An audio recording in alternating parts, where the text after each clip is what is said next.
The Byte Show is listener-supported at thebyteshow.com.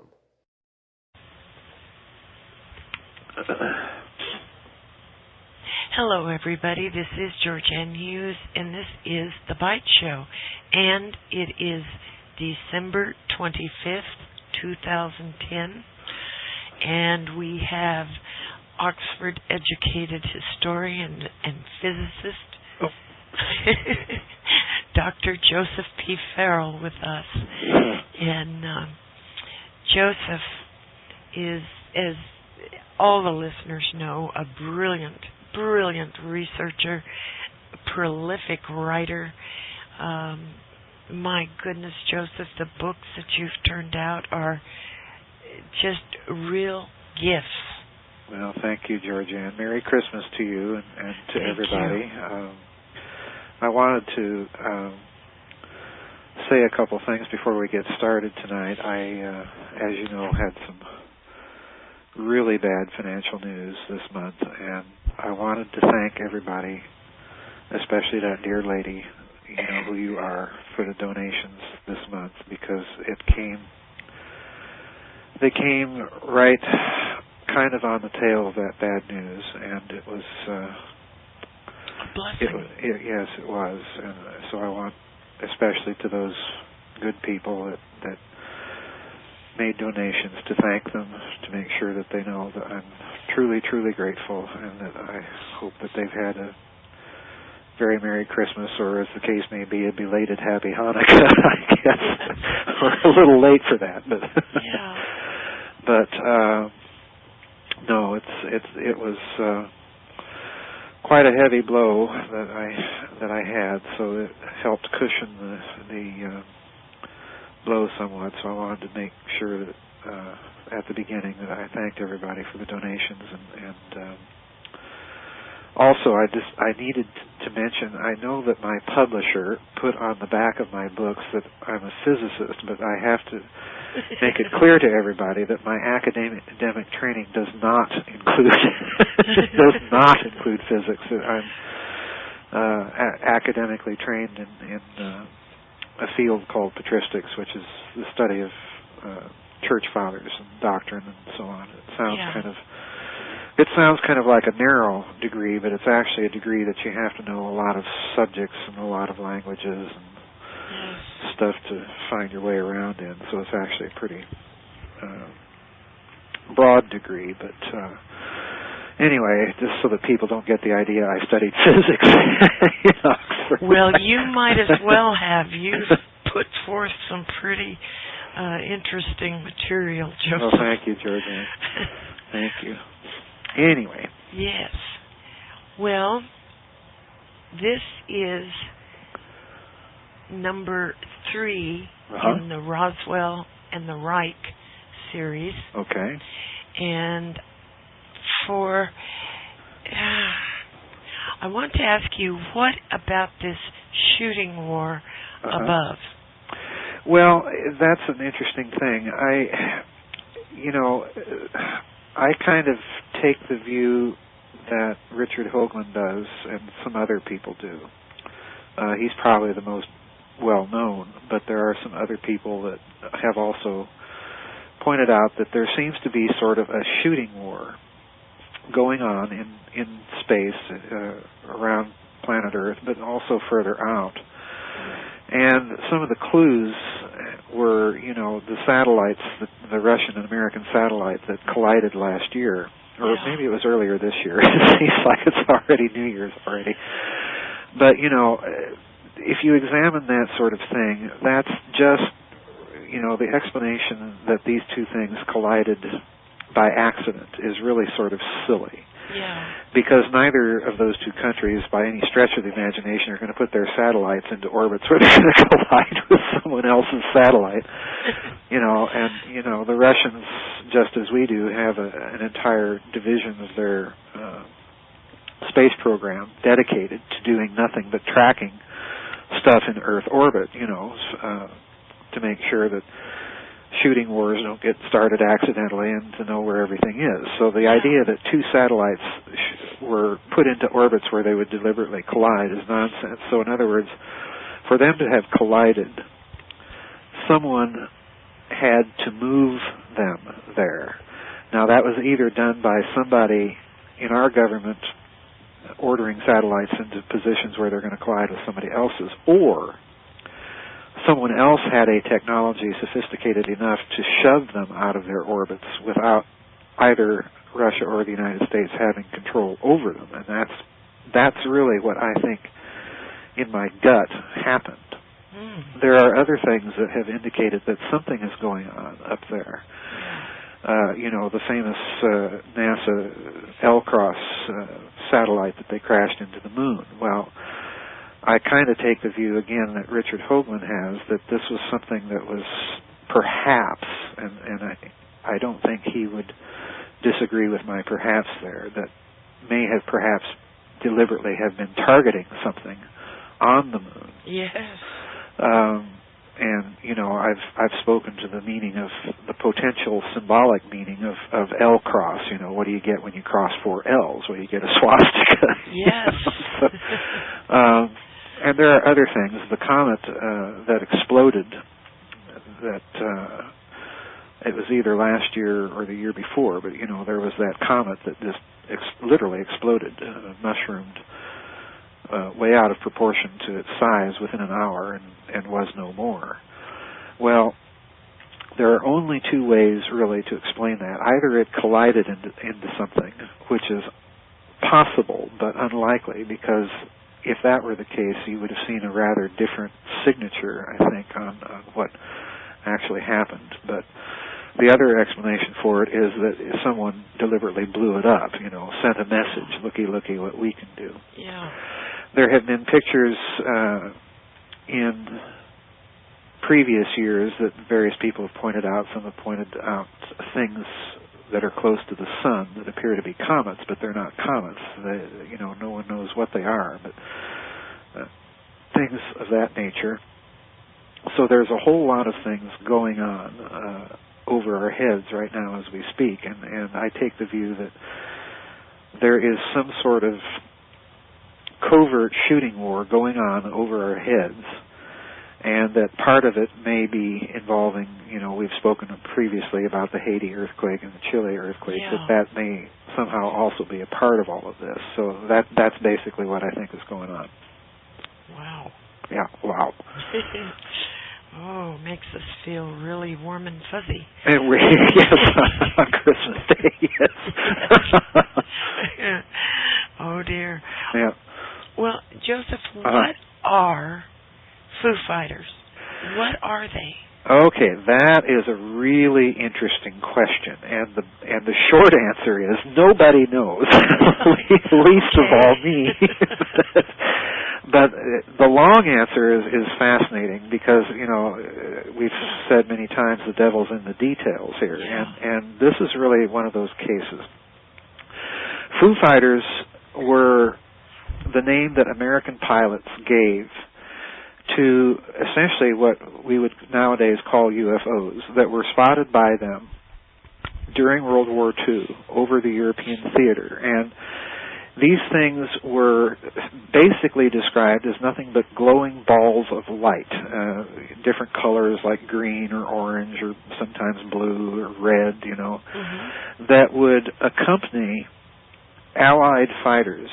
And it should be pointed out that German pilots saw these things too. And of course both sides decided that these were some sort of secret weapon that the other side was using, all right?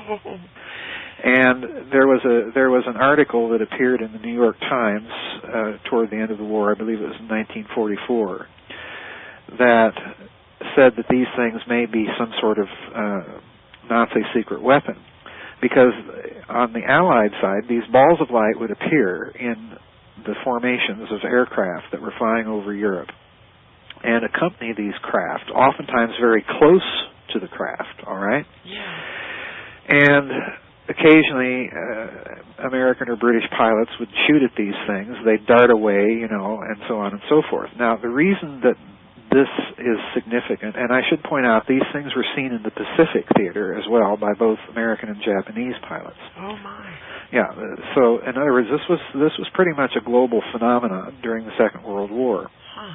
These glowing balls of light. Now, the interesting thing, GeorgeAnn, that got me onto that subject is I mention it in Roswell and the Reich. In fact, I spend a great deal of time with it because there is a certain very well-known ufologist out there. I won't mention names. Okay.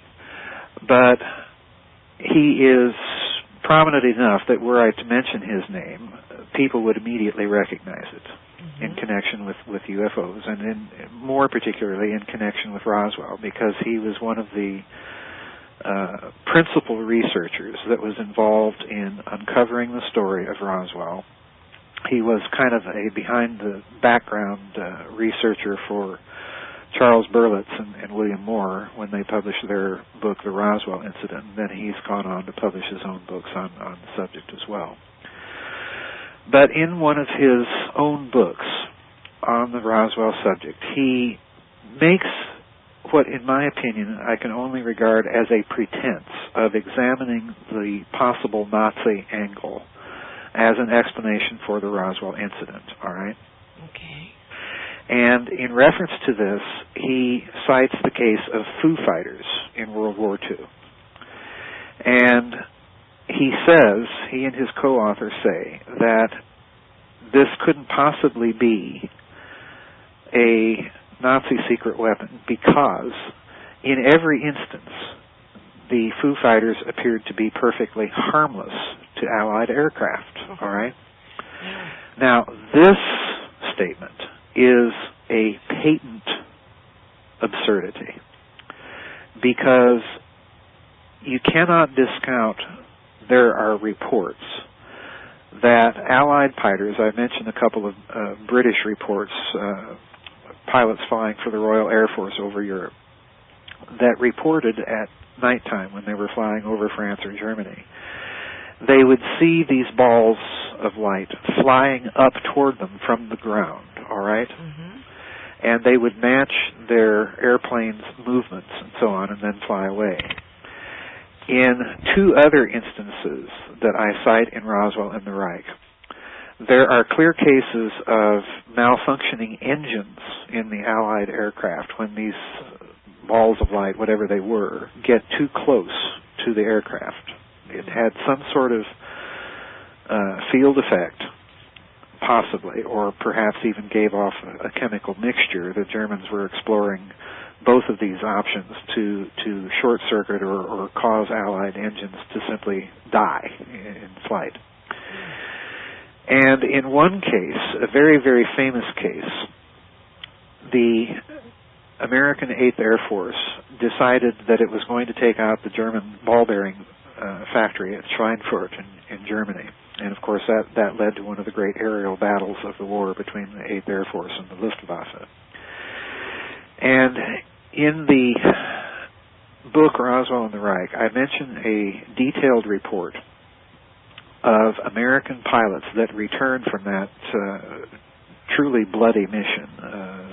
We were severely mauled, let's put it that way, by the Germans in that particular campaign. But the initial bombing run towards Schweinfurt is very interesting because this was the first real major incident where these Foo Fighters were spotted, and it was in the daytime. This is what is unusual about it. And as the American bombers began their final bombing run on Schweinfurt, oddly enough, when you would think that the Luftwaffe would throw in every last plane that they could get into the air, it was at that precise point that the German aircraft held back. But what happened was, all of a sudden, many of the Allied bombers, American bombers, found themselves amid, just a swarm of these things, all right? Wow. To the point that their aircraft had to take evasive action, all right? Now, I don't mention this in the book in any great detail, but we have to examine what this means. This means that the American pilots were of the opinion, first of all, that these things weren't just lights, that they were solid material objects, and that they had to take evasive action. Now, this is very significant, GeorgeAnn, because this means, therefore, that these things are not harmless to Allied aircraft, because the B-17 bomber that was used during that raid had, as you know, a whole host of defensive armament, turrets on top with machine guns, and in the back of the fuselage and underneath the fuselage and in the forward cabin and so on and so forth. In other words, it was designed to provide cover, but in order to give each bomber all-round cover, they flew in formations that created combat boxes where if there was a blind side in one particular bomber's defenses, that would be covered by the defenses on the other bomber, all right? Okay. So it was very important for American pilots to maintain their position in the formation in order to provide this mutually protective cover, all right, this mutually protective fire. So by turning out of formation, what you're effectively doing is you're ripping apart the defensive boxes that American bombers had to fly in. Yes. Okay, so this can hardly be construed as a harmless action. It's a hostile action. Now, the other thing that emerges from this raid is on a couple of occasions, American pilots would see German planes coming up and then disgorging what appeared to be pie plates. Okay? And this was apparently some sort of anti-aircraft weapon that the Germans were testing to literally dump shower Allied formations with these pie plates that were made. Pie plates. That's how they're described. They would be little discs or something. Okay. That were composed out of a material that would stick to the wings of the plane, and it would be basically a thermite-like material, and then it would catch fire. Oh dear.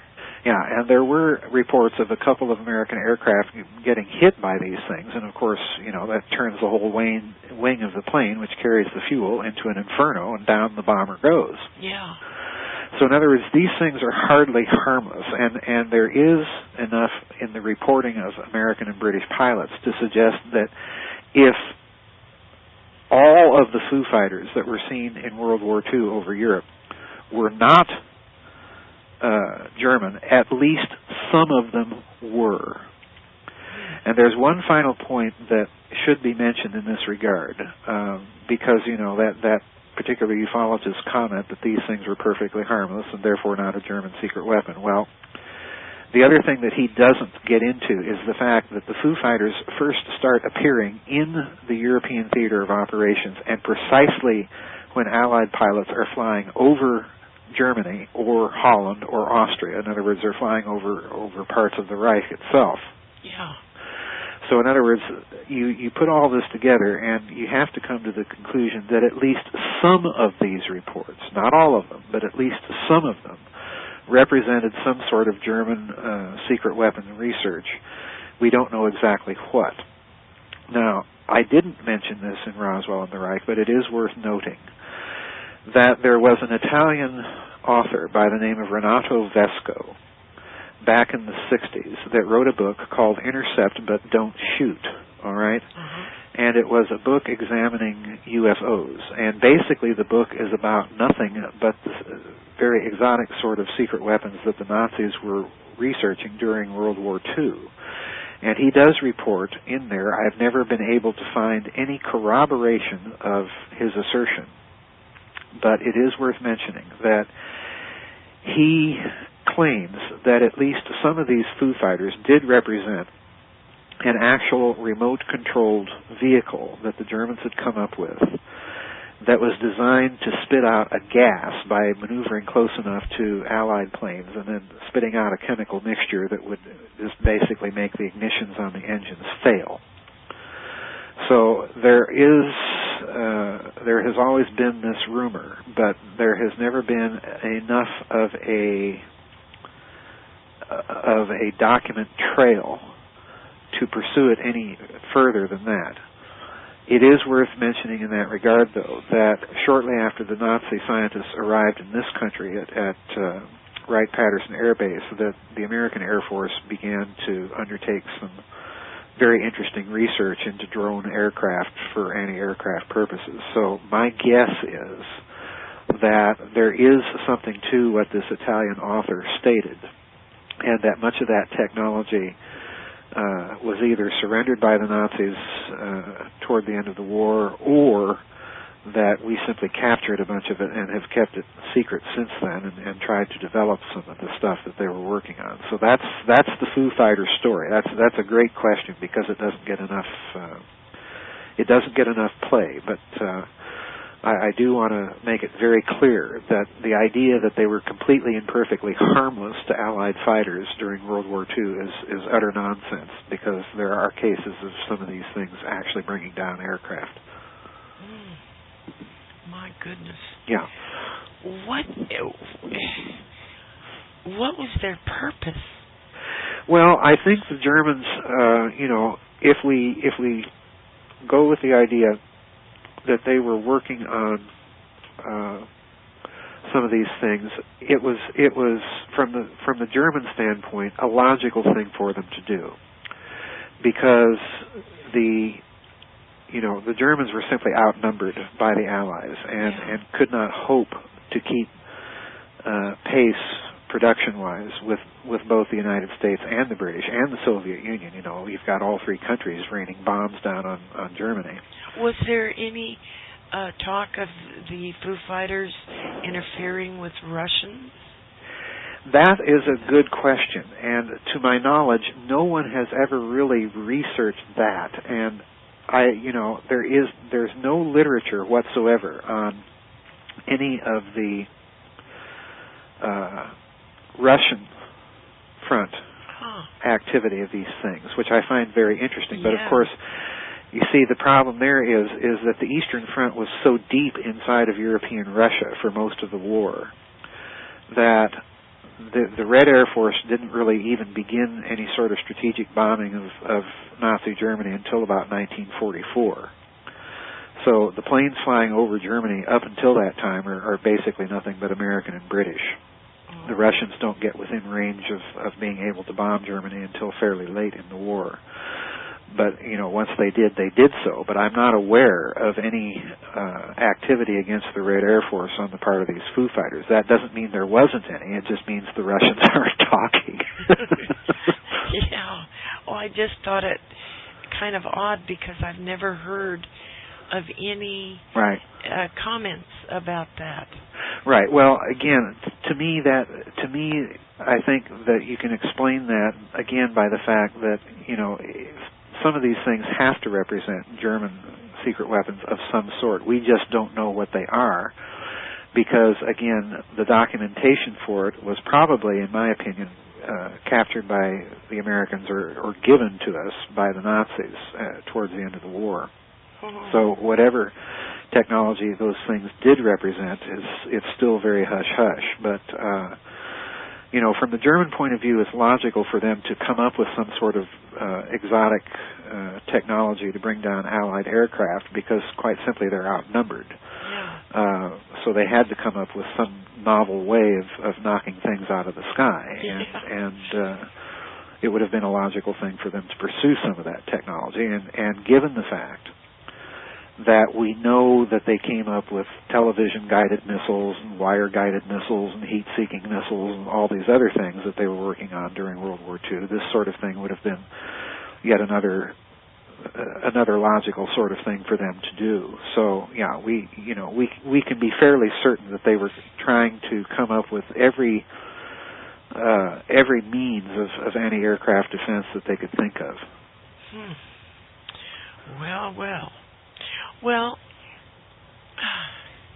we've had missiles crashing into Juarez, Alamogordo, New Mexico, Las Cruces, New Mexico. How in the hell does that happen?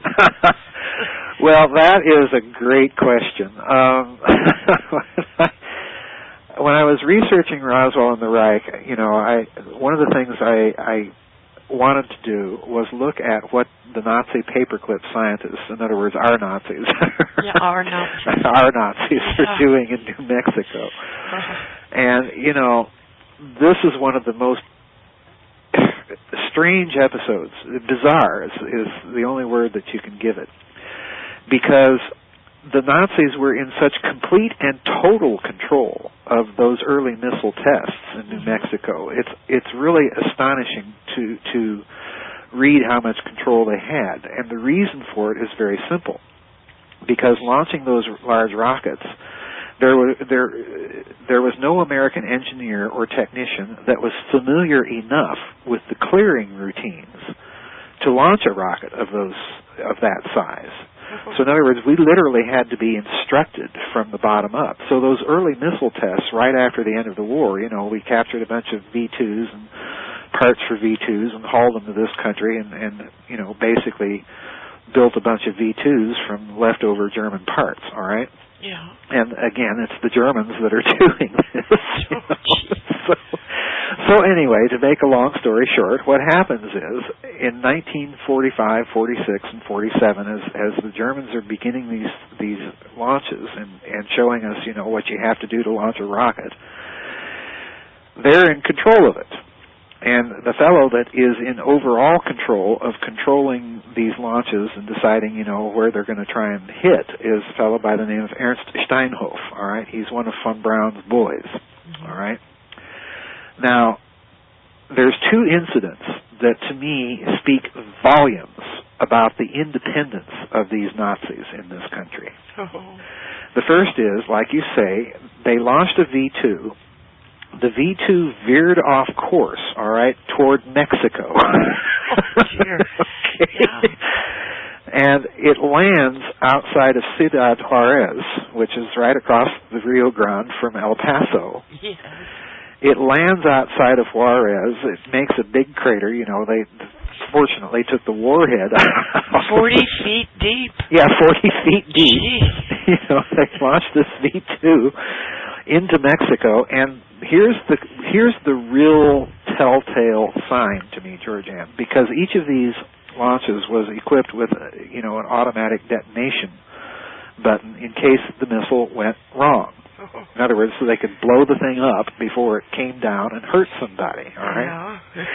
So having launched this V-2 and tracked it and seen that it's going toward Mexico, what does Steinhoff do? Does he blow up the missile? No! He lets it land. Oh, my gosh. In Mexico. So needless to say, the Mexican government wasn't too happy about this, you know, landing in one of their cities, and it came within, you know, a mile or two of landing in downtown Juarez. Oh, my gosh. Oh. So they were a little mad, and I don't blame them. They protested to the State Department, and you know, that left us with egg on our face trying to explain how we could have launched a missile. Well, you know, we can hardly tell the Mexicans that a bunch of Nazis did this. So imagine, I can just, that makes a great visual, general standing there. Yes, exactly. Exactly. Well, we didn't exactly do this. It was our Germans that did our Nazis. Our Nazis that bombed your country. But anyway, you know, this is one little telltale sign that something is wrong with these paperclip Nazis. The other one is and actually there's two more. The other one is that as they got further into these missile tests, GeorgeAnn, they rigged up a nose cone in one of these V-2s with cameras, all right? Yeah.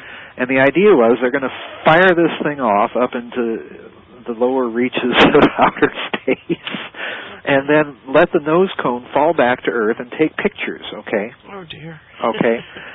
And they do, and up the rocket goes, and it comes back to Earth clicking away, all right? But here's the key. When our people find the rocket to retrieve the film, okay, in New Mexico, the film and the cameras are gone. Oh, mystery. Yeah. So guess who? There's only two ways that this could have happened, and again, because the Germans are in control of it, they have an approximate idea where this thing is going to come down. Yeah.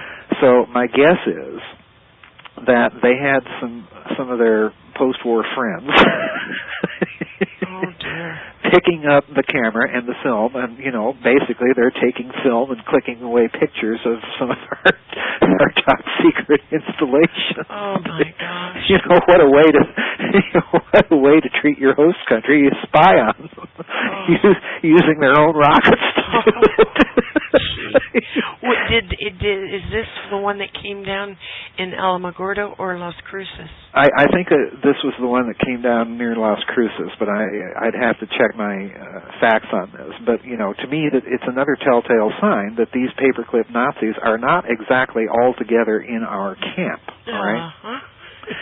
Now, there's one final little point, and it's mentioned in Richard Hoagland and Mike Barra's book called Dark Mission. There's a picture in there of all of these paperclip Nazis standing out in front of a little bar in the middle of nowhere in New Mexico, okay? Mm-hmm. And there's a sign above them, and you've got to see this sign. Here's all these happy Nazis, standing out in sweltering heat in New Mexico, standing out in front of this bar. Above them hangs a sign on which, proudly displayed, are two swastikas. Oh my goodness. So in other words, by this point, American counterintelligence, and I mentioned this in Roswell and the Reich, I think I've mentioned it before in these talks, that after the Roswell incident itself, and after these two missile incidents with the missing camera film and Juarez, Mexico being bombed, for some reason, American counterintelligence decided, hey, we better reopen the case on some of these Nazis. And when they did, here's the real whopper, when they did, they found out that the security on these people was so lax, GeorgeAnn, that they'd go across the border into Mexico, that they were driving around in these Mercedes cars. They were getting money put into their bank accounts from somewhere. No one knew exactly where. But they were living beyond the means of their salaries that they were getting from the United States government. And they also discovered that apparently these Nazis had some sort of connection and were getting instructions by radio from Latin America. Oh-ho. Now, that opens up another little can of worms. Because, yeah, it sure does. Because prior to the end of the war, Walter Schellenberg, who ran the Sicherheitsdienst in the Gestapo, the security service, counterintelligence, well, he had control of the Bolivar network, which was a chain of very high-power radio transmitters that the Nazis had placed into Latin America, all throughout Latin America, prior to the war, all right? And much of it was concentrated in, guess where? Argentina. Oh, please. Yeah, I'm not kidding you. Yes, oh, please. Yes. These people are just brazen, GeorgeAnn. I mean, this is right up there with the thorium toothpaste explanation. Yes, I would say so. that Schellenberg, prior to the end of the war, turned the whole Argentinian portion of this Bolivar network over to Juan Perón, all right? Mm-hmm. So let's look at what we've got by the time that old Ronald Richter, says, oh, by the way, I've been doing this little work for Generalissimo Perón down here. By that time, GeorgeAnn, what this all means is that you've got this Nazi international thing that's based in Latin America, and it still has its control over this big transmitting network of radio transmitters all throughout Latin America. So, I'm hypothesizing here, and I don't think it takes much of a stretch of the imagination to see that whatever network was involved in giving these paperclip Nazis instructions from time to time, it's coming from this network. Oh, my. So, that raises the question then, just exactly how in our camp, were they really? Yes. And the answer is, well, apparently not too much. Oh. It's just awful, GeorgeAnn. I mean, you stop and think of just the implications of bombing Juarez and taking pictures of our defense installations. Yes. and the camera's missing when we show up to get it. It's just kind of breathtaking when you get right down to it. And I don't mention this in Roswell and the Reich. And I've been kind of waiting to see if anybody would pick up on it, and no one has, so I'm going to mention it here. Why is it that we have this alleged flying saucer crash about 75 miles or so, depending on who you talk to, 60 to 75 miles northwest of Roswell in 1947? Mm-hmm. Well, at that time, of course, the 509th Bomb Group there at the Roswell Army Airfield is the only bomb group in the world that is trained and able to fly atomic bombs. All right? So in other words, I'm thinking perhaps that these paperclip Nazis, under the guise of shooting off missiles and teaching us how to shoot them off, are spying on us, and that maybe one of the reasons that the incident occurred was it was another attempt on their part, to reconnoiter some of these installations connected with our nuclear program. That's what I think may have been going on with all of this stuff. Oh. Yeah, it's you just have to stop and think of the brazenness of these people.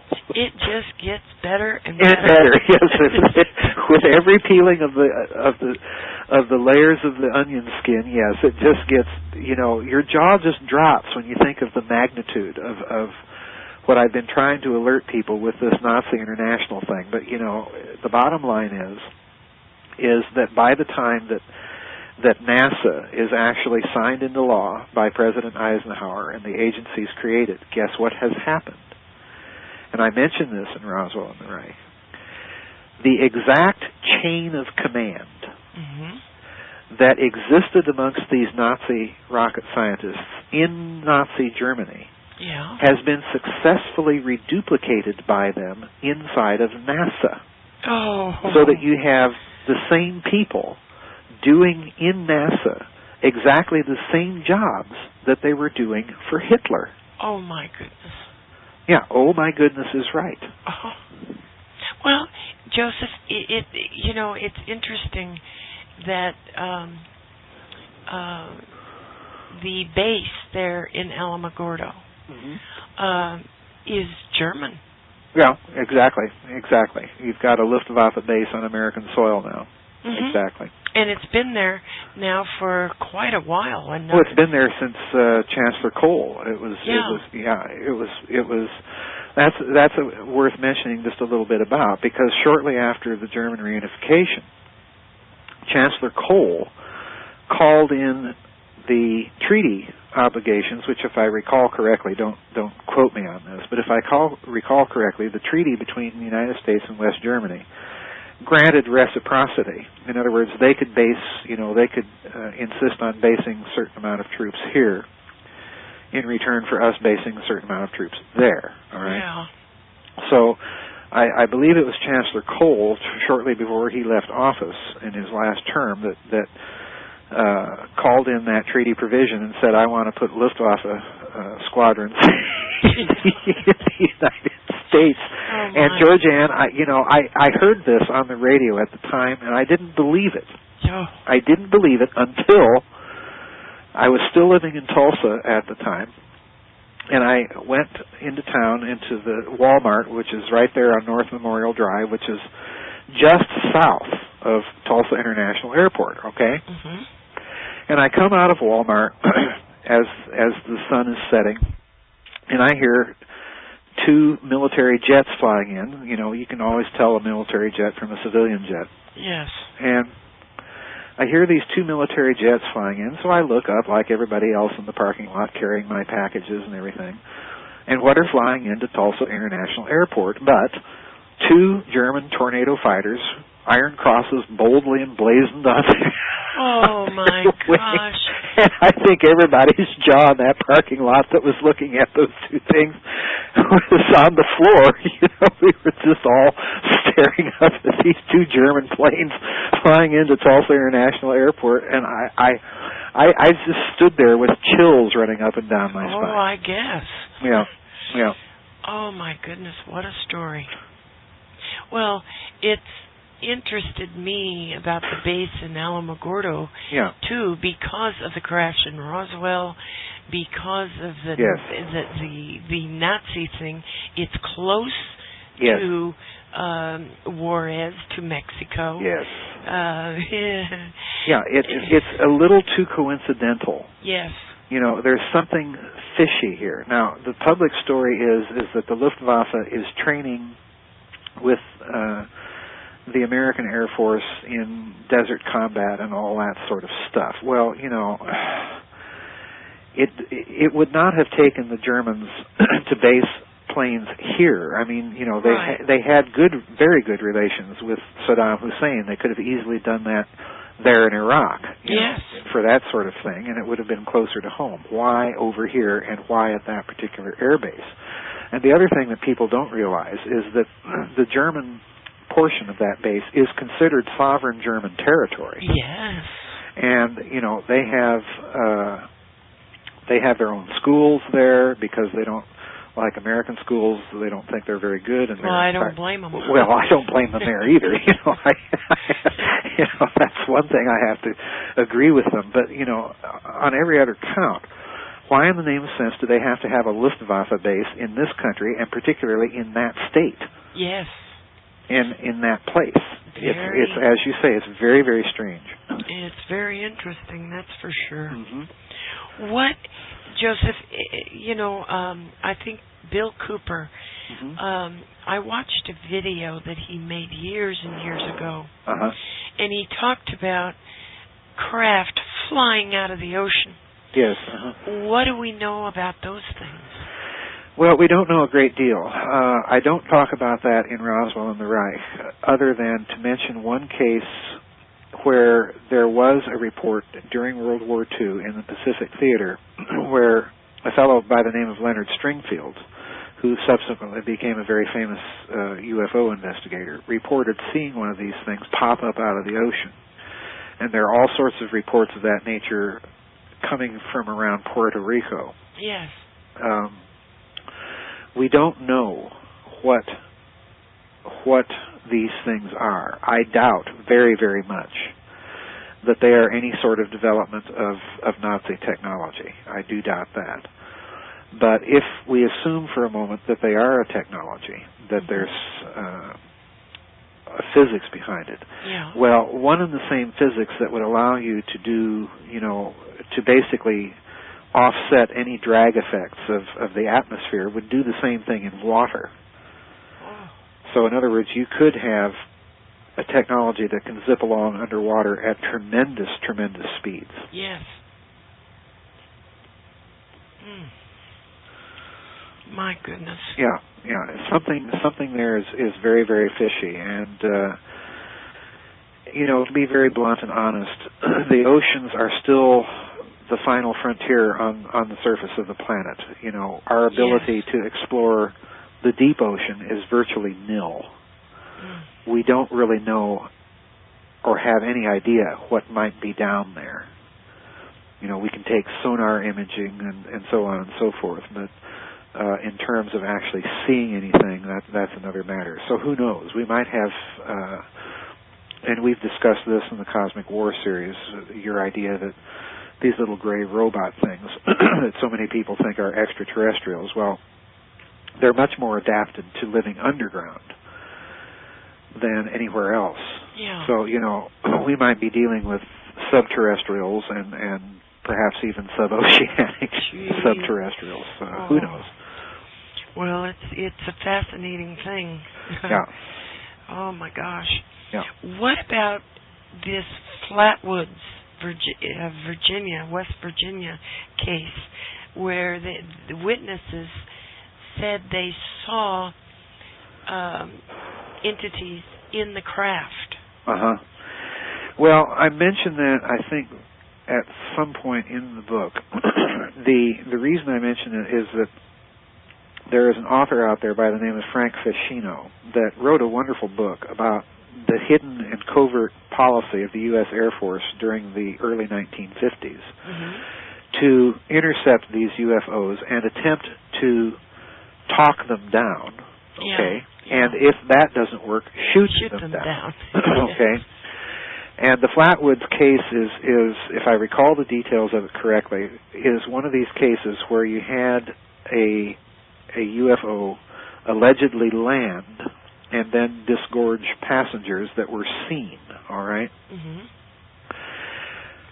And as far as I remember, the UFO, these people got back into it and it took off.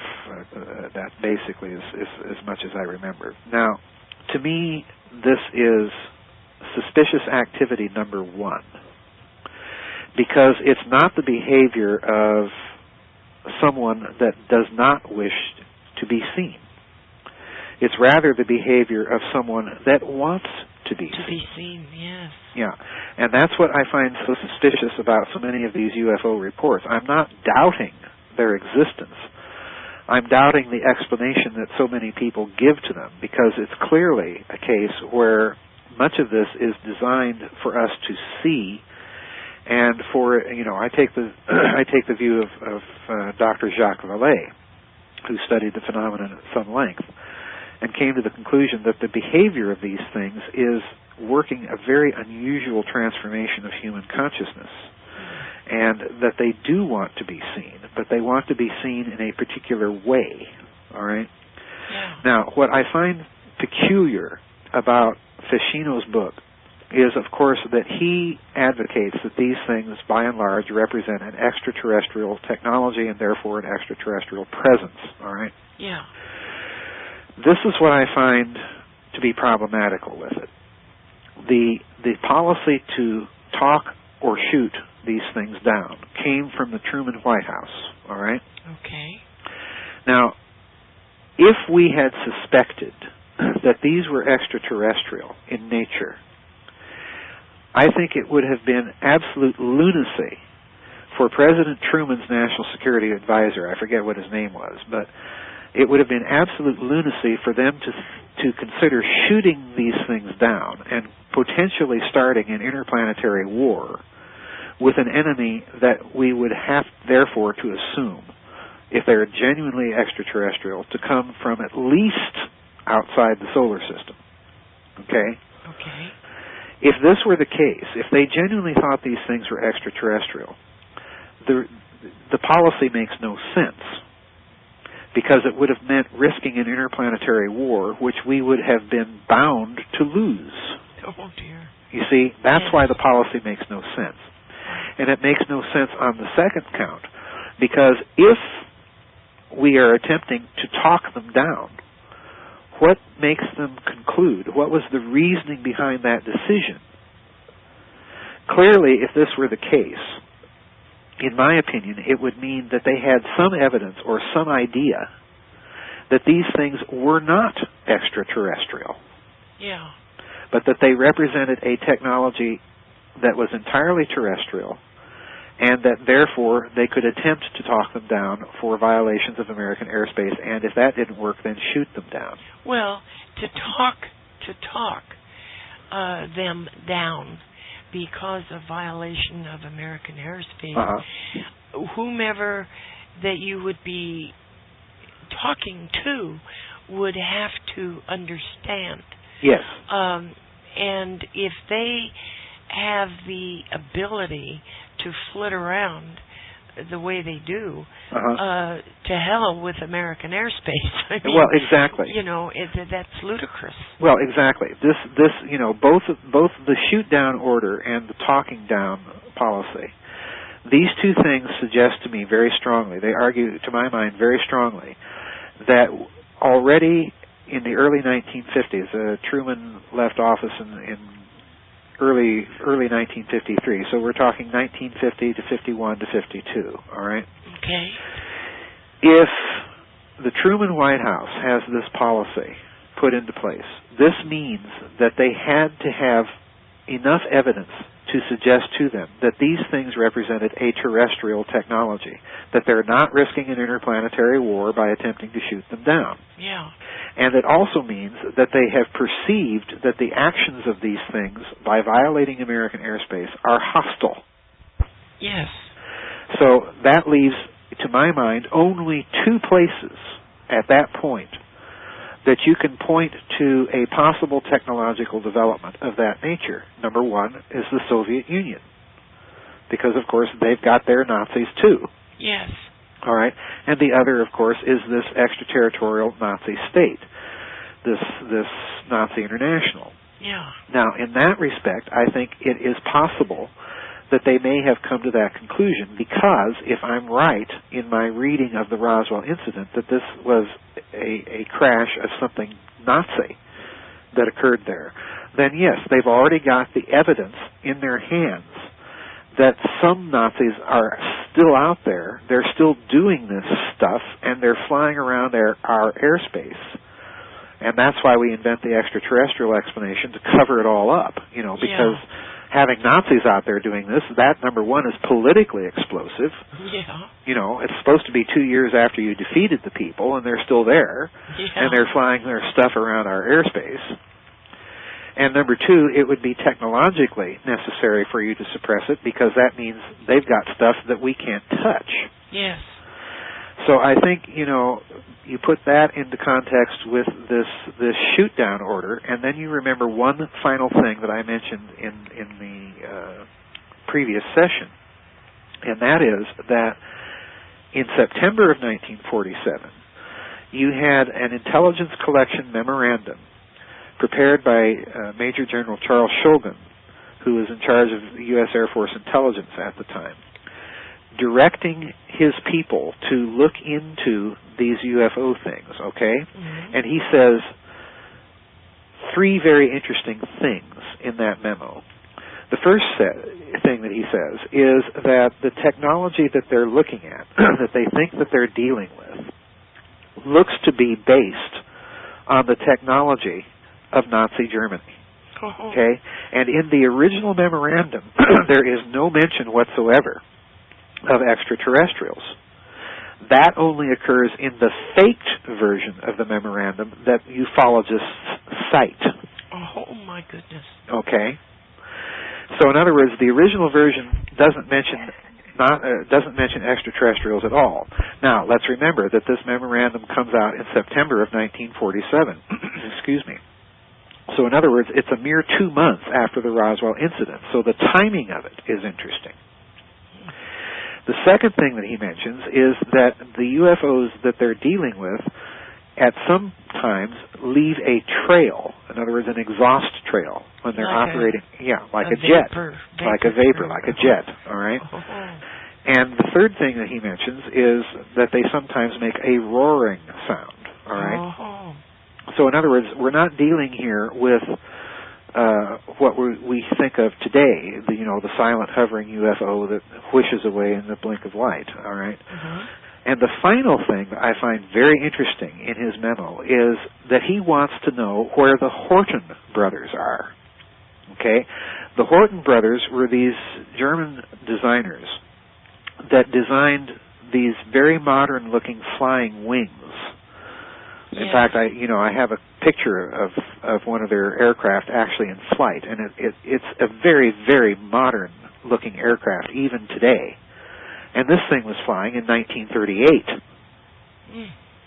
And the interesting thing, GeorgeAnn, about this particular flying wing is that it was apparently designed to have a low radar cross-section. In other words, it was apparently designed to be stealthy. To the point, GeorgeAnn, that Northrop Grumman, in the year 2002, I think it was, spent $500,000 to build an exact replica of this Nazi plane out of the same materials that the Germans built it out of, painted it with the same paint, including Luftwaffe markings, so that they could measure the cross-section, the radar cross-section of an aircraft designed over 60 years ago. Oh, my gosh. Oh, my gosh. Now, why would one of America's top defense contractors do that? Just for kicks? Why, indeed? Just for kicks? Oh, my gosh. Oh, Joseph.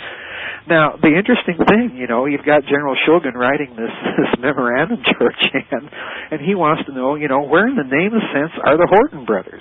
Well, as I mentioned before in the last session, or maybe it was the first one, guess where Reimar Horton, the designer of these famous flying wings, is? Why, he's down in Argentina, of course. Joseph, what gave them the idea to go to Argentina? What makes Argentina so attractive? Excellent question, and it's worth exploring in some detail. After the German Empire was proclaimed at the end of the Franco-Prussian War, yes, German businesses began to make a great deal of business inroads into Latin America, and in particular into Argentina, all right? Mm-hmm. They were developing all sorts of business contacts in Latin America. So this German presence in Latin America, and particularly in Argentina, goes back to before World War I, all right? Okay. Now, in that connection, what happened as a result of this was that, of course, you had lots of German families moving to Latin America and basically creating little enclaves of for all intents and purposes, German colonies, all right? Mm-hmm. Now, in between World War I and World War II, this policy became kind of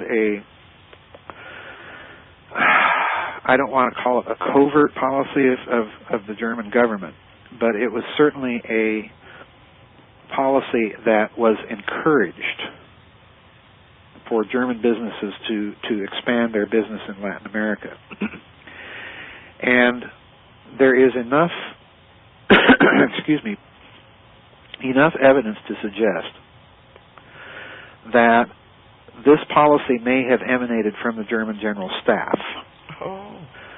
From the general at the time that was in charge of it was a fellow by the name of von Seeckt.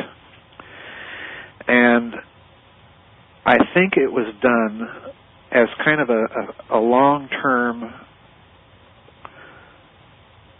plan that, as far as the German General Staff was concerned, they knew that in the eventuality of another world war, mm-hmm. they would have to deal with the problem of American power.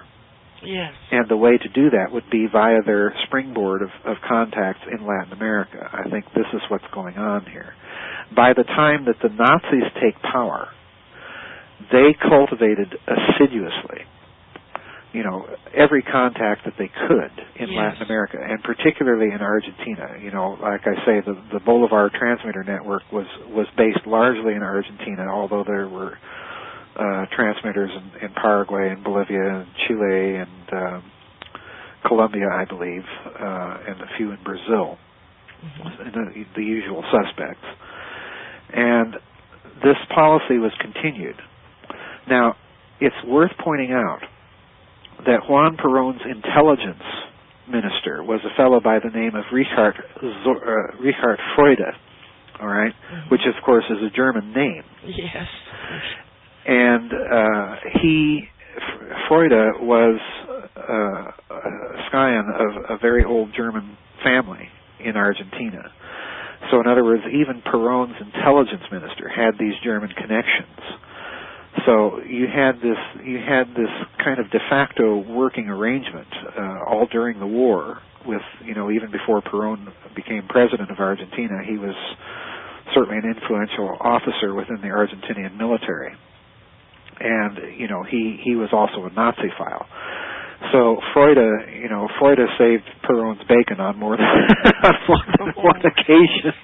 And I think, again, you had the long hand of Berlin, perhaps, at work in some of that. But yeah, this connection goes way, way, way back. Oh, I wondered about that because it seems on the surface that they just, well, let's all move to Argentina. No, it was not accidental. It was planned. It was planned, and it was, I think you can even go so far as to say that there may have been a certain amount of quiet official sponsorship of these business penetrations into Latin America, even under the Kaiser's government. Wow. Yeah, it goes way, way back. My goodness. Oh my goodness. Yeah, it's a complex story, and to be honest, GeorgeAnn, I don't get into that aspect of the story in any of my books. Although it's certainly an aspect of the story that needs to be told. I don't think anyone has told that, but it needs to be told. What makes the Antarctic attractive to them?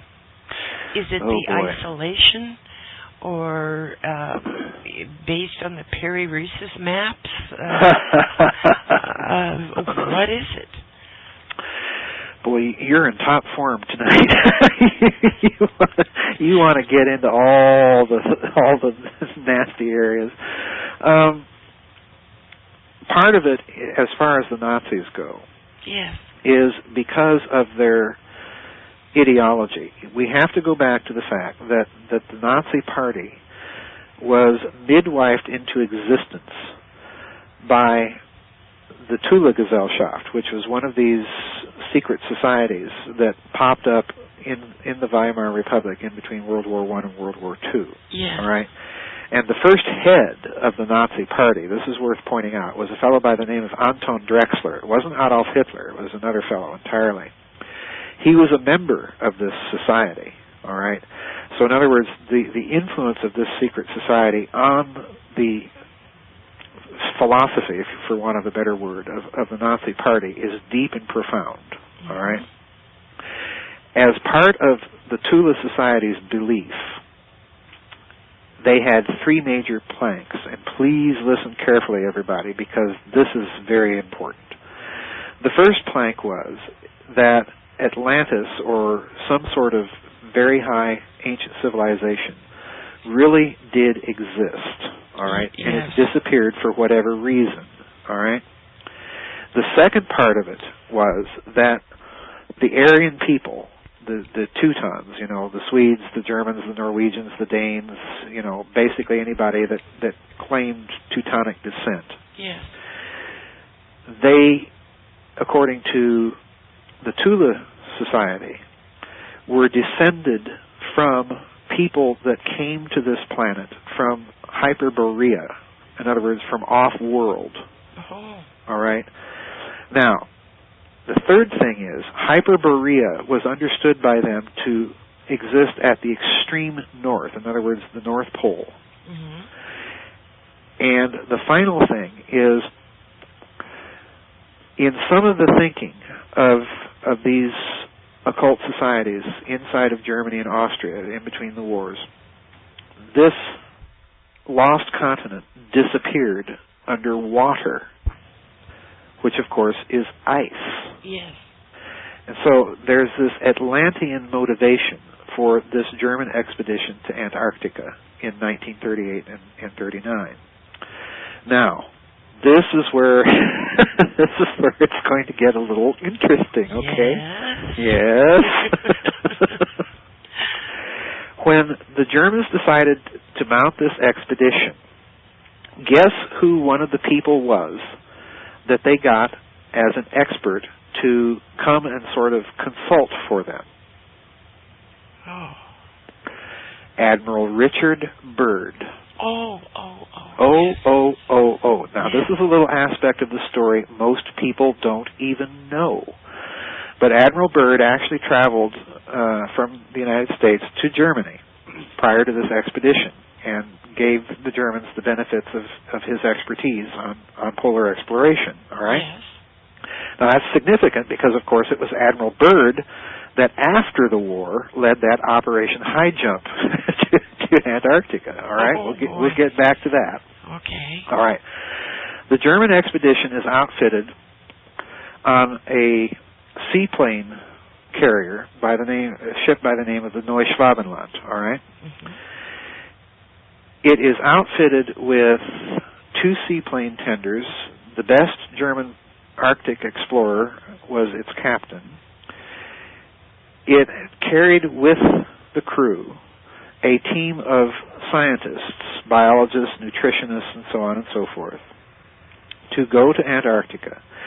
When they got to Antarctica, they flew over the area that's called Queen Maud Land now. Yeah. They took lots of pictures, photo reconnaissance pictures, all right?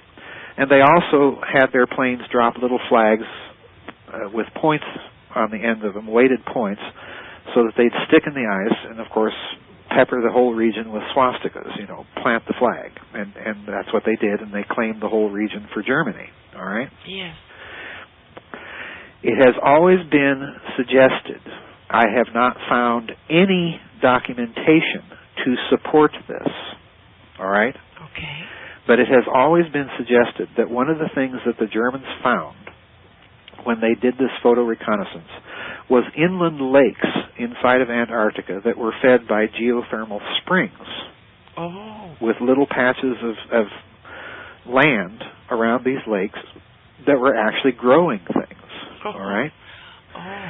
But it's also suggested that they discovered the beginning of the Atlantic Trench, which does in fact begin in Antarctica and runs up the entire eastern part of the Atlantic Ocean, all right? Yes. And I think that the explanation for what they're doing is that they were scouting for places for secret U-boat bases, that they could conduct covert U-boat operations in the southern oceans of the world from a convenient base that would touch on all of them, all right? Okay. Now, this is where it's going to get kind of interesting. Oh.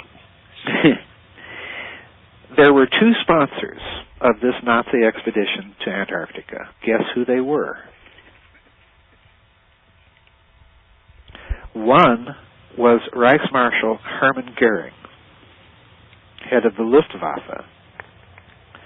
The other sponsor was none other than Rudolf Hess. Yes. Oh. Hitler's, Hitler's number 2 man. And, of course, who is Hess's secretary at that time? Well, it's Martin Bormann. Huh. Isn't that interesting? Isn't that very interesting? Now, number 1, GeorgeAnn, you don't have people like Reichsmarshal Goering, who was, of all the Nazi leaders, he was probably the most intelligent of all of them. Yes. He had a near-genius IQ. And certainly, of all the Nazi leaders, he was the least interested in Tales of Atlantis and all the other happy occult nonsense that the other Nazi leaders are involved with, all right? Yeah. This is not a man that would be sponsoring a science project, in other words. He has some clear agenda, but to this day, GeorgeAnn, after years and years and years of looking for information, I can find nothing about what his motivation for sponsoring that expedition was.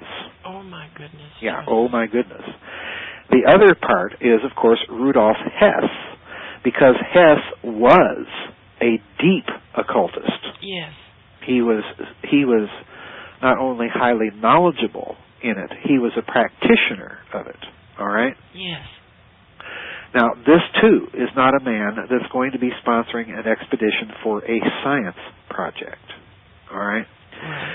Now, the legend has always been that the Nazis constructed some sort of secret base in Antarctica to conduct their secret research, all right? And the reason that that legend got started was because when Admiral Byrd returned to Antarctica in early 1947, there's that year again. Yeah. He does so, GeorgeAnn, at the head of what can only be called a military expedition. There's a full battalion of U.S. Marines there are 19 ships, including a small escort aircraft carrier, destroyer escorts, a submarine. In other words, this thing is a full-scale military expedition. Wow. All right? And it's outfitted to go to Antarctica for 8 months. All right? The expedition gets down there. You have to understand, this is a significant undertaking for an expedition that large. And we were told that, well, we're just learning we're testing some winter equipment. Yeah. That was the official cover story. Yeah. For this huge military expedition all the way to the South Pole. But instead of staying for the entire 8 months, after a mere 8 weeks, Admiral Byrd calls it quits and hightails it out of there. Okay, we lost a couple of planes, and on the way back, this part of the story to me is probably the most fascinating part, because he took with him to Antarctica a bunch of Latin American journalists. One was a fellow from El Mercurio newspaper in Santiago de Chile, all right? And according to this reporter that went with Byrd, as they were leaving Antarctica, Byrd gave an interview to this man.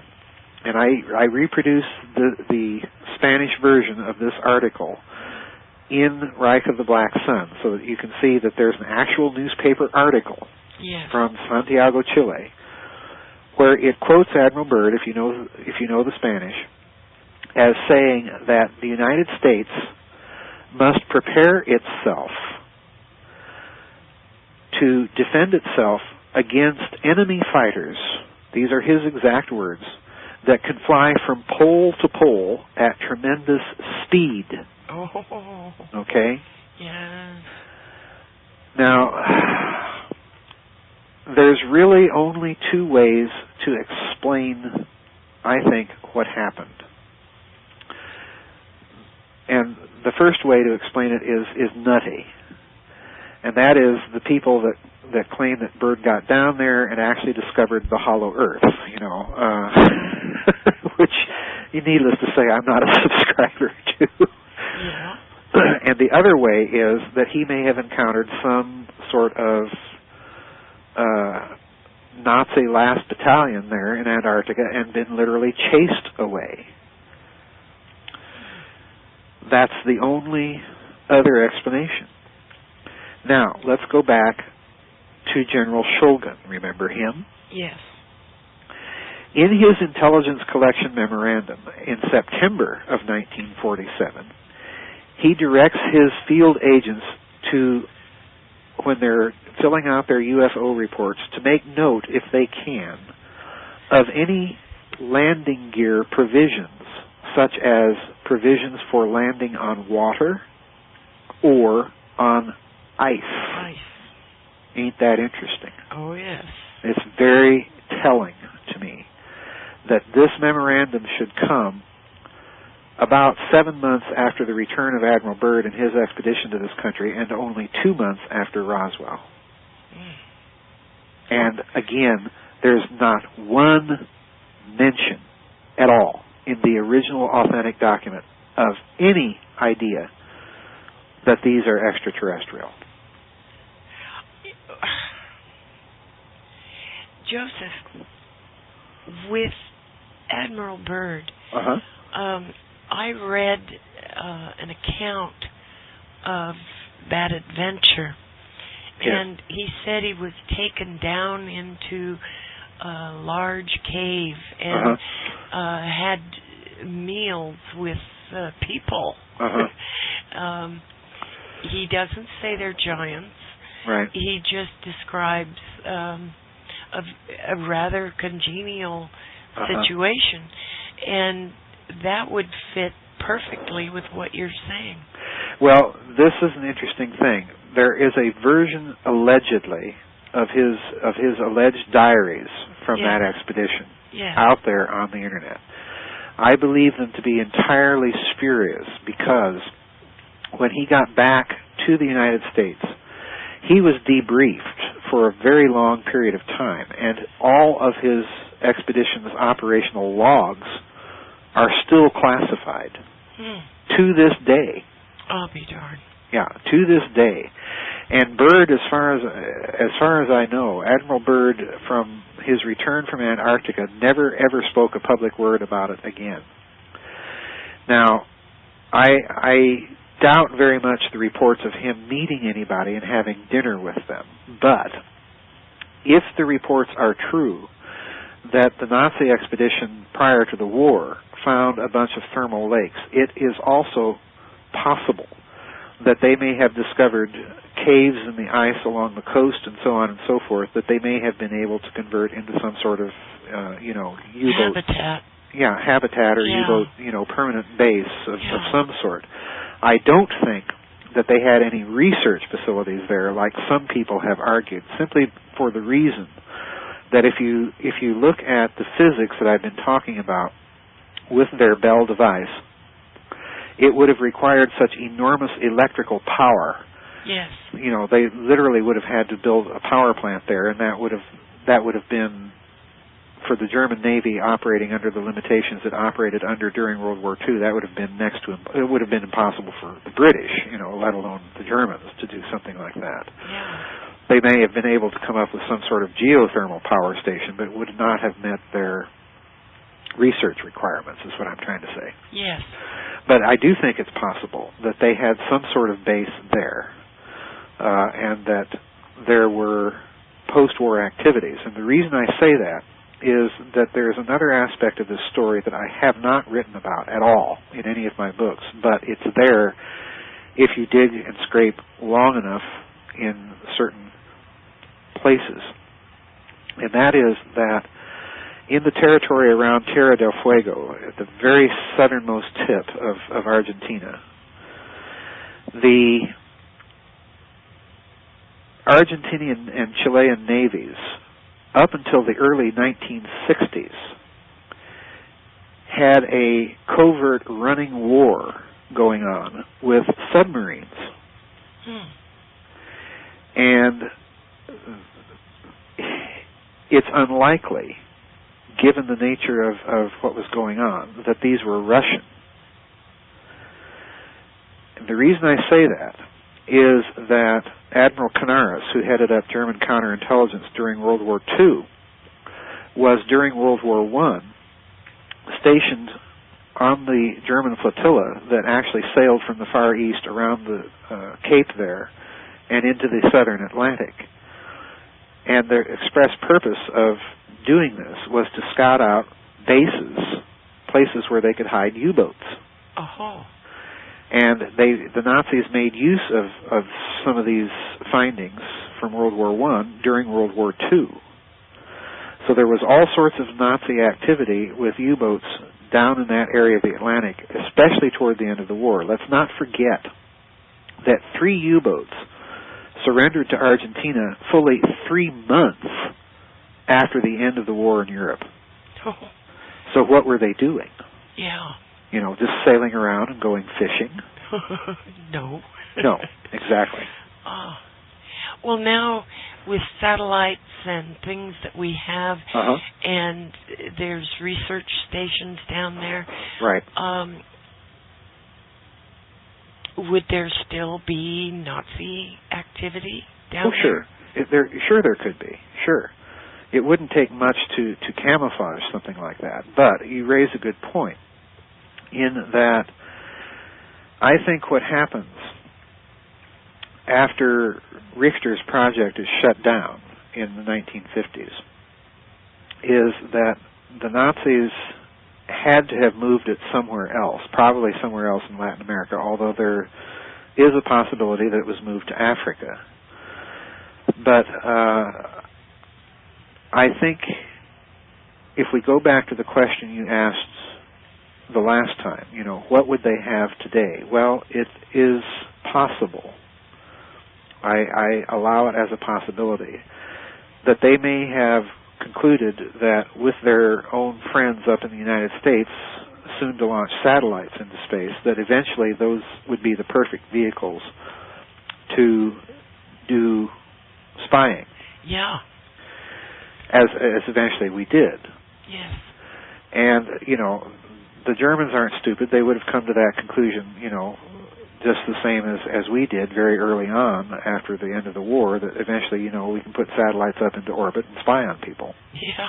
So they would have come to the conclusion that they would have had to camouflage any research that they were doing down there and eventually move it to much more safer locations. And given the technology involved and enough time and money to develop it further, you could move it off-world. Yeah. Definitely. That's what I'm wondering. What was it? History Channel or one of them recently did a thing about all the underground bases. Yes. And the technology in these bases is 50 years old. Yeah. Why would they be showing this if they didn't already have off-world things set up? Well, that would be one reason, and the other reason would be they would have much more sophisticated and much more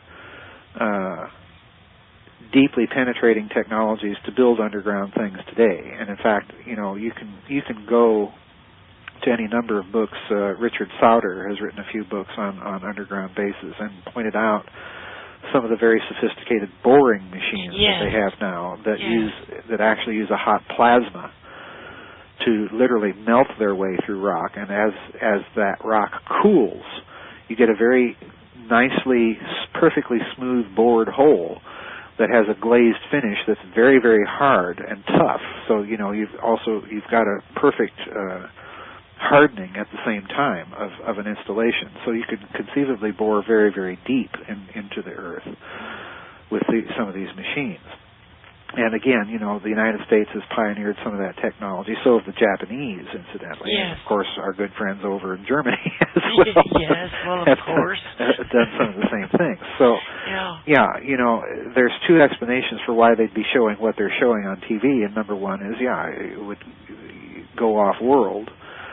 And number two, they would simply go deeper, much deeper than anyone could possibly imagine. My goodness. Yeah. Yikes. There's a movie out called Core. Okay. All about a technology that was used to bore all the way to the center of the Earth, and it's in the movie it's a strange-looking thing that fires lasers ahead of it, literally melting the rock as this thing falls to the center of the Earth, quite literally. But essentially, the idea that they're showing in the movie is basically this technology that already exists. Well, to melt rock, anyone that would be operating a machine like that would be in a lot of trouble with the heat. Well, no, they obviously have the technology to bring things back from space back to Earth using the space shuttle with its thermal tiles and so on and so forth. So they've got the technology to insulate from the heat of these things. It's just a matter of reconfiguring it and reapplying it and engineering a device to do that. So it can be done.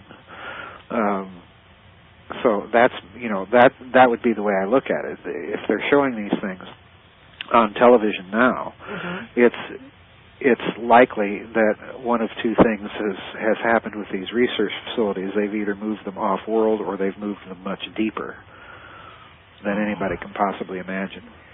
Oh, my gosh. Either way, it's very easy to hide an underground installation if you have that kind of technology to build it. It's very easy to hide an underground installation from prying eyes. Radar tomography will only penetrate so deeply. Yes. So, you go under that threshold and you're still secure. So it's anybody's guess as to what we or anybody else has in terms of research facilities. Boy. Yeah. On page 307, you have witness descriptions of the bodies and the status of the witnesses.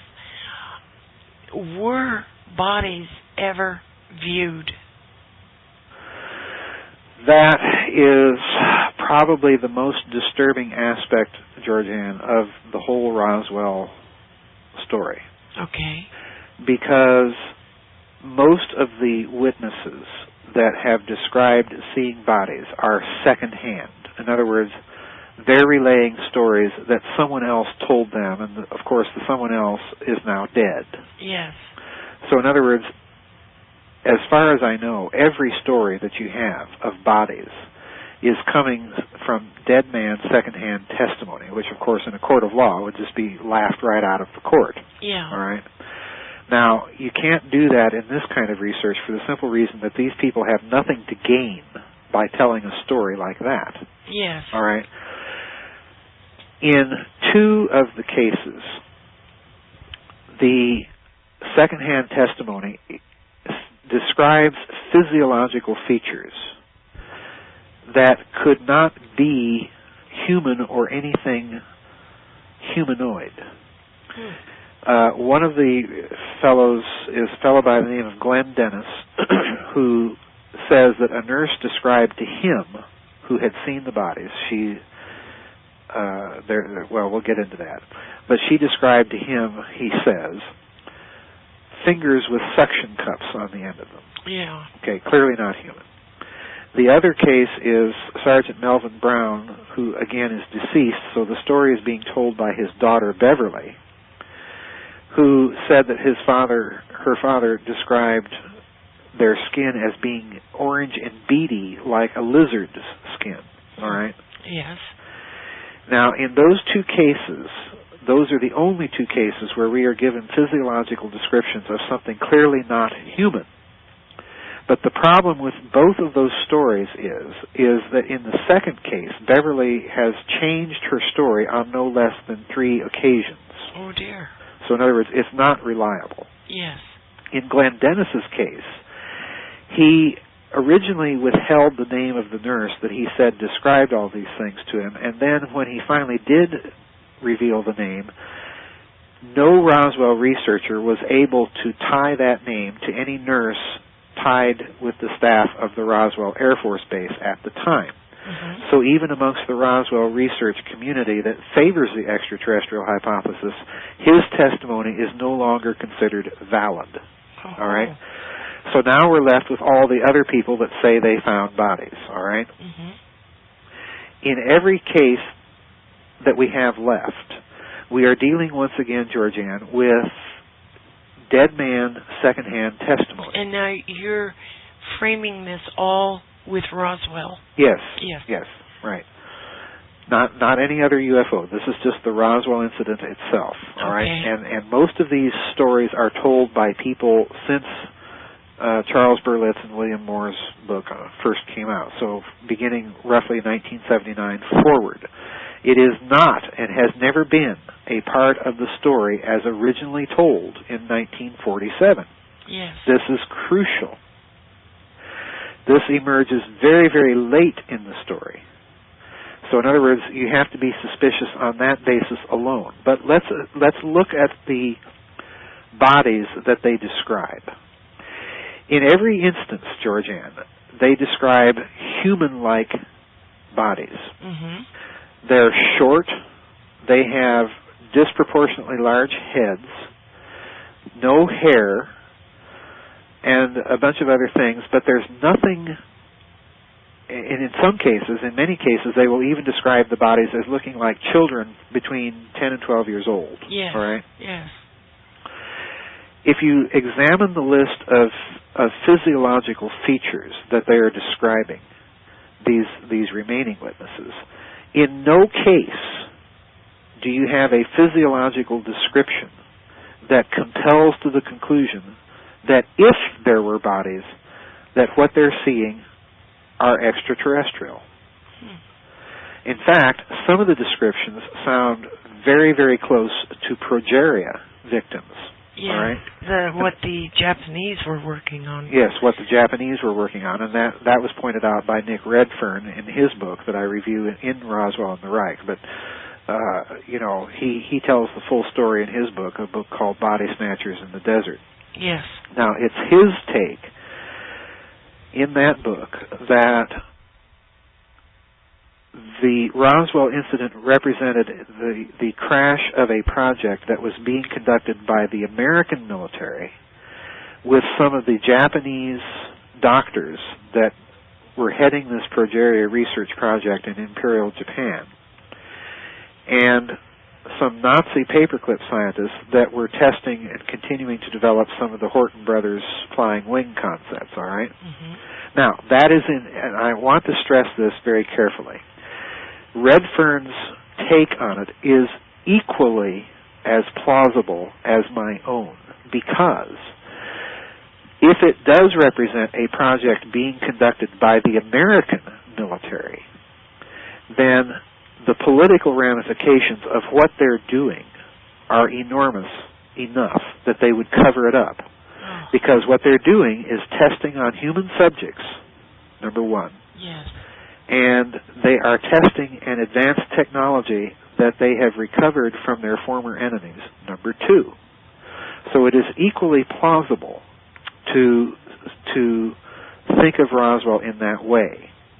The only problem that I have with Redfern's explanation is that the story that he recounts in his book is told to him by sources that he does not name.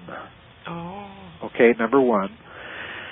And number two, it does not explain the reaction of the U.S. Air Force as represented in the authentic documents that emerge in Air Force intelligence after the Roswell incident.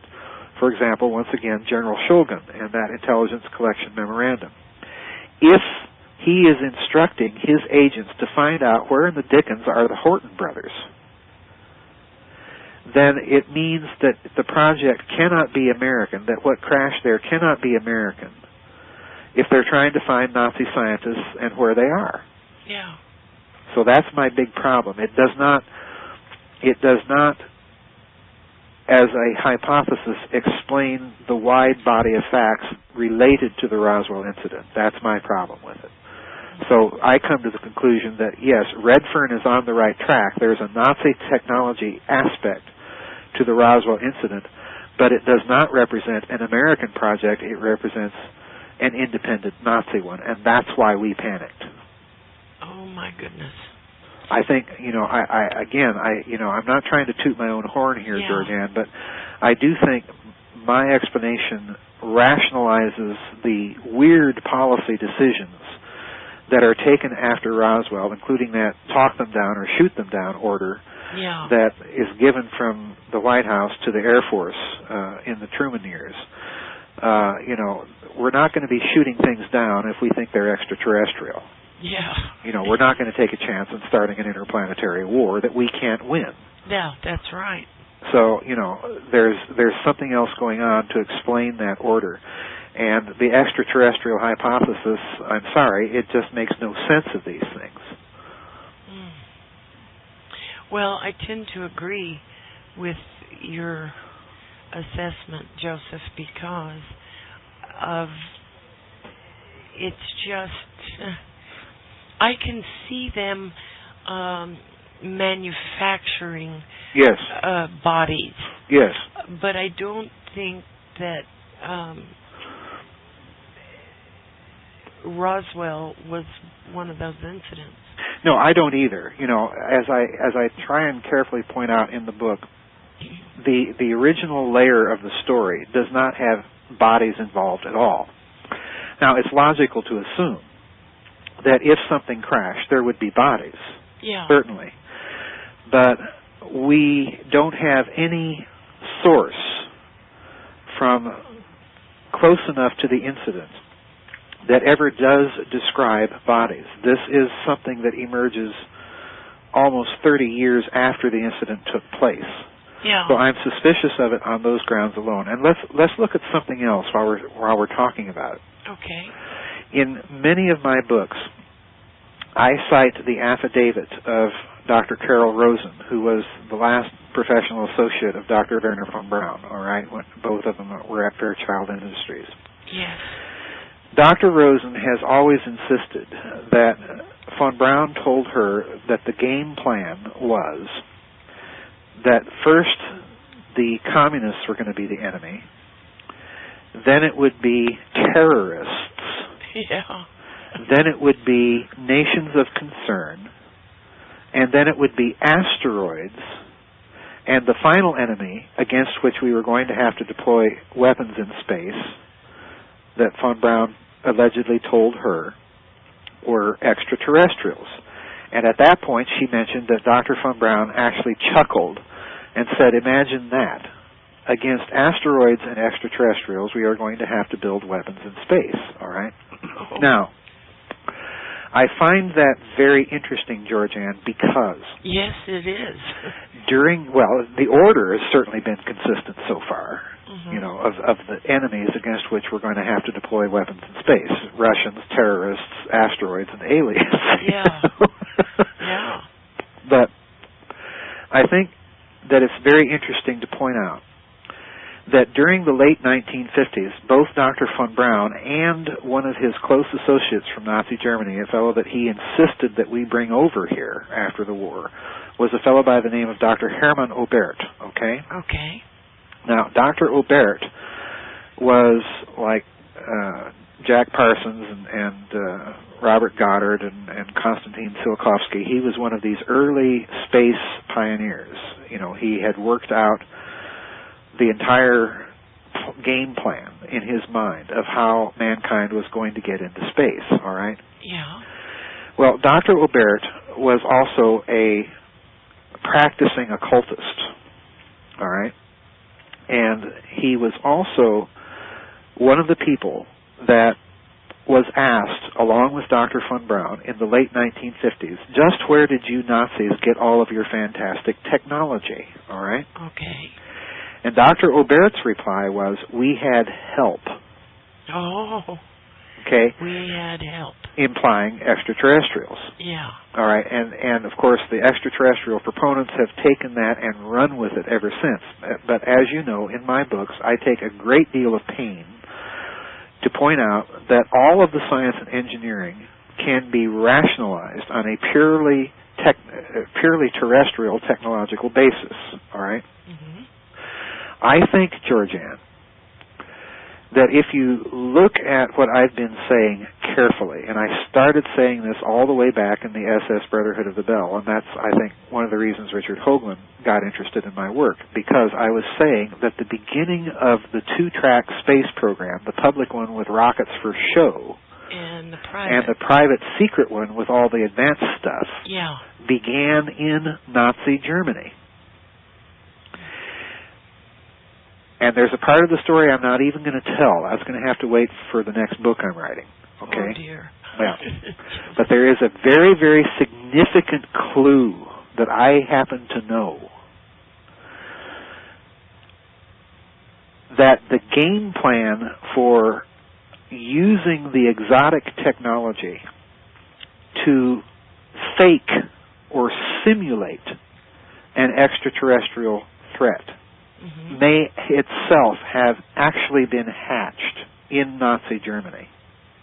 Oh. Yes, ma'am. Oh.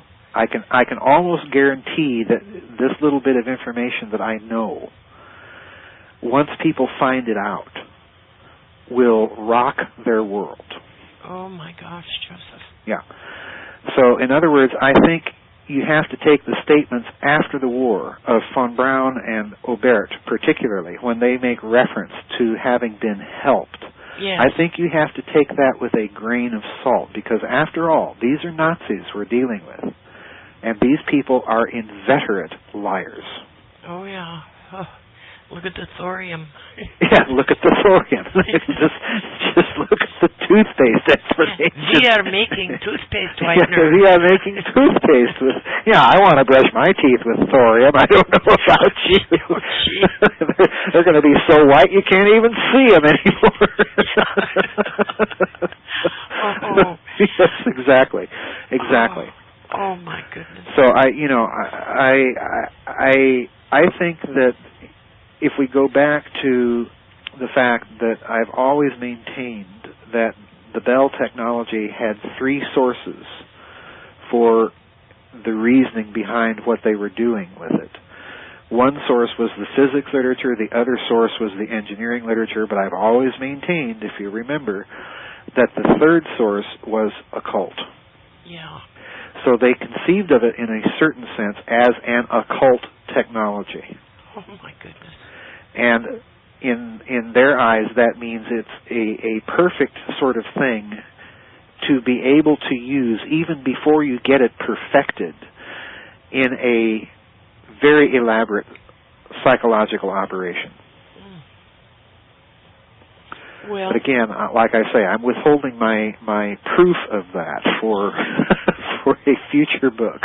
Well, all the apocalypticism and all of that's going on. Yes. Project Bluebeam. Yes. They could pull this off. Sure, of course they could. Of course they could. All you have to do is ratchet up religious expectations of the apocalypse and get a bunch of people to interpret the Bible in a certain way. Yeah. And Hal Lindsey try and seek biblical prophecy explanations for every little political event that comes down the pike. Yeah. You get people looking a certain way, and you have a wonderful technology. You can pull the wool over people's eyes. Oh yes, very easily with with what they've got. Yeah, absolutely. And you could just as easily, using the same sort of technology and clever social engineering, which is why we're doing Roswell and the Reich and the social engineering series at the same time. Yes. With very clever psychological operations in conjunction with that technology, you could pull off a fake extraterrestrial invasion rather easily. Yes. And I think, again, you have to look at UFO sightings in that way. People do see these things. Yes. They are real. Yes. But the effect that they've had on human consciousness is even more interesting. So, in other words, to me, the story is not just the technology; it's the sociology of it. Oh yes. Yeah, and this is the aspect. 3 cheers for Dr. Jacques Vallée, because he's been harping on this ever since he got started writing about UFOs. Yeah. And, to him, the fascinating thing has always been the psychological and sociological aspect of the problem. And it is a problem. And it is a problem. And let's go back to you probably remember George Adamski, one of the early contactees in the 1950s, that claims that he was actually taken on board these spaceships from Venus, of all places. Yeah. And, given high tea and a message of peace and love and harmony from our benevolent space brothers, okay? Yeah, really. Well, to me, GeorgeAnn, it is extremely interesting that Adamski's alleged visitors were always white, blonde-haired, and Nordic-looking. Yeah, very interesting. And it's also extremely interesting to me that 2 of his close associates in that movement at the time were George Hunt Williamson and William Pelley. Now, if you don't know the name of William Pelley, go out and do a little digging on him, and you'll discover that this man is a bona fide Nazi. Oh. Because he started the Silver Shirt movement in this country before the war. Oh, my God. Oh, yes. Oh. Okay. Oh, why am I not surprised? So in other words, dig a little deeper into these early contactees, and you're going to find some very interesting associations. All right. And you add to that mix the Betty and Barney Hill case, where you have Barney under hypnosis saying, when he's asked to describe these beings he's allegedly been in contact with, well, they look like a bunch of Nazis. Those are his exact words. So, what a strange thing to say if you're tooting the extraterrestrial hypothesis. Why this sort of thing? And the technologies, even in the Betty and Barney Hill case, GeorgeAnn, that, Betty Hill is given a pregnancy test where they shove a needle through her navel. Yeah. All right. Well, in the 1960s, that sounds very, very advanced. But it's not a decade later that we're not doing the same thing. Oh, my gosh. When the technology is out in the open and they, do pregnancy tests with amniocentetic fluid. Yeah. So, to me, you have to be, in my opinion, extremely skeptical of these abduction tales and contactee tales because, again, the point and purpose to me seems to be to make some sort of psychological impact and to manipulate human opinion. Yes. Yes. I wonder how the selection of people are made, what criteria is used to abduct people. Well, that's an excellent question, and I'm going to guess here. I haven't read that much abductee literature. I've read a bit, and I've got Dr. Jacobs' book, and I've got Dr. Mack's book, and these. One, Dr. Mack, being a psychiatrist that began to study the phenomenon, and shortly before he was mysteriously killed. Yes. And then Dr. Jacobs, historian there at I think it's Temple University. So you've got some high-powered academic people investigating it. And from what I have read, GeorgeAnn, there does not appear to be any pattern involved in terms of racial profiling or anything like that in abducting people. But there is an interesting pattern from what I've read thus far in that the people that claim to have contact or to have been abducted are for the most part, with but few exceptions, are for the most part ordinary, and I don't want to use this word in a pejorative sense, so please don't take it in that sense, but ordinary and simple people. Yes. They're not scientists. They're not people of what I would call above average intelligence. They're just ordinary, simple people. Yeah. And I would add that with females, they are of childbearing age. Yes. Yes. Yes. That's quite correct. And in fact, Dr. Jacobs pointed that out in his book as well. That in terms of female abductees, that it appears, just if one examines the evidence at face value and nothing else, that the activity seems to be hovering around trying to create some sort of hybrid. Yeah. Well, we've heard that one before in the ancient texts. Whether or not that's true is, that's a question to be answered and examined more carefully at a deeper level by really subjecting these abduction stories to a lot of critical scrutiny. One of the activities that I find very interesting, GeorgeAnn, is that in many cases the people that claim to have undergone some experience like that, and please don't get me wrong here, people. I'm not saying that the people who have experienced these things are hallucinating. They are having a real experience. Right. Okay, I don't necessarily believe they're having an extraterrestrial one. Yeah. But I do believe they're having some sort of real experience. All right? And I don't think that we can write it off just to some sort of delusion or hallucination or anything like that. I think there are real abductions and that people are really taken somewhere and horrible things are done to them. Yeah. Yes. Okay, I do think that those experiences in many cases are real. Yes.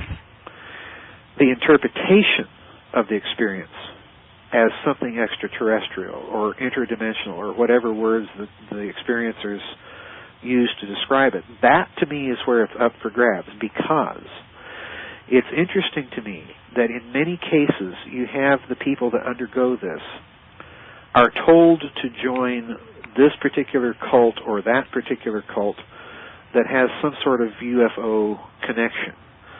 And that's where the story gets more interesting to me, because, again, you're dealing then with what looks to me like a psychological operation designed to drive a certain opinion into the culture. Uh-huh. In other words, it's a social engineering thing that's going on. Yeah.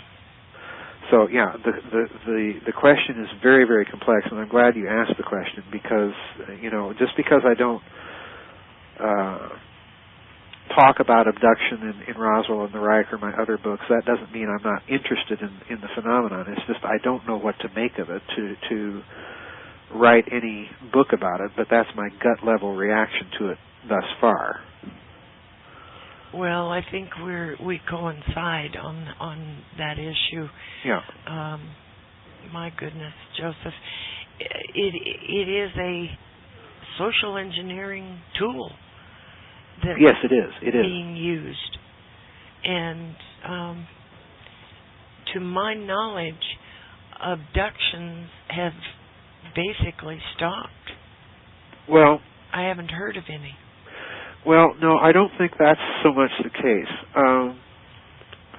This is another interesting thing that you've touched on, though, because interest in UFOs and abductions and things like that appear to go in cycles. Mm-hmm. In other words, the interest in the subject will die down, and then all of a sudden there will be a flurry of things on TV or stories in the news to bring that subject back into people's minds. Yes. And I think we're in one of those down cycles right now, but you'll notice on television they're driving interest in the subject again with all sorts of documentaries and movies and so on and so forth about the subject, just, to put it back into people's minds again. Yes. And it's almost as if they are, how to put it? It's almost as if they are deliberately trying to create a climate of irrationality. Yeah. So that whatever it is they're going to stage is staged, mm-hmm. people will not look at it critically and be able to say, there are technological explanations that we can come to, and we don't necessarily need to buy whatever line it is that the idiot box tells us to believe. Yes. This is so crucial. This is why, I like Dr. Judy Wood and what she says she did on 9/11. She turned the volume on the TV down and just looked with her eyes and her mind mm-hmm. at what was going on. Yes. And it made no sense to her once she found out what the explanations were. And that's kind of my take on abductions. I turn the volume down yes. and look at what is being described. And does any of it compel to the conclusion that it was extraterrestrials doing it? And the answer, in my opinion, is no. No. Mm-mm. Wow. Well, Joseph, thank you. And everybody, go to GizaDeathStar.com. There is a PayPal button there. Please make use of it. Let's keep Dr. Joseph Farrell writing and producing. He is just too valuable to not support him. We must support him. And again, GeorgeAnn, let me thank all those dear people that have made donations this last month. Doing this research is expensive, largely because most of what I need to do it you simply cannot get online, and nor can you get in your local public library. Yeah. So, needless to say. Yeah. But no, it is truly, truly appreciated, and again, especially that dear lady, you know who you are, that has made much of what I'm doing now and researching now possible. So I want to thank everybody and make sure that they know that I'm grateful, and to wish everybody a Merry Christmas and a Happy New Year. Well, I don't know how happy the New Year will be, but it'll be interesting. Well, yes. that goes without saying. It will be interesting. And I also want to thank everybody that has helped make the Byte Show possible. Yes. It's been a real tough go. And I really appreciate those of you who have helped. Well, it is an unusual format that you have. Yeah. It is unique even on the internet in that, it's commercial free, and it's really a conversation that everybody gets to listen to. So, it is a very unique format, and I enjoy doing it because, we can go in depth into things on your show that even on other internet shows, you do have breaks, and here it's, we wing it a lot. Yeah. It somehow turns out sometimes, So. Yeah. Anyway. Well, God bless everybody out there that's listening, and I hope that your Christmas was good.